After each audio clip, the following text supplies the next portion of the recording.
の騒ぐ磯辺の松原に煙たりくどまやこそ我が懐かしき住からで生まれて潮に湯あみして波をこもりの歌と聞き千里寄せく海の木をすいてわらべとなりにけり高く花つく磯の花に普段の花の香りあり渚の松に吹く風をいみじきがると我は聞く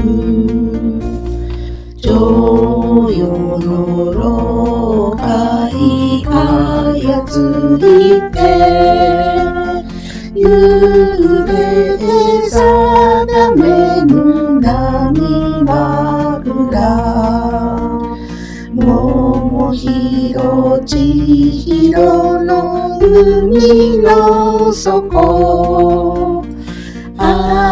遊び慣れたるには広し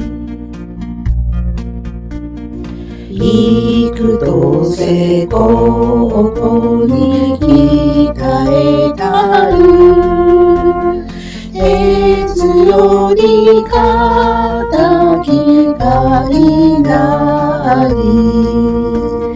福しお風に黒みたる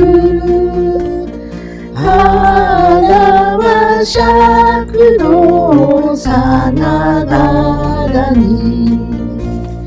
波に漂う氷山も来たらば来たで恐れんや海巻きある竜巻もおこらばおこれ驚かじいでお船に乗り出して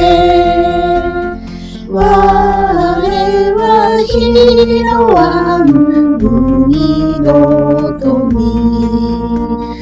入れ軍神乗り組みて我は守らん海の国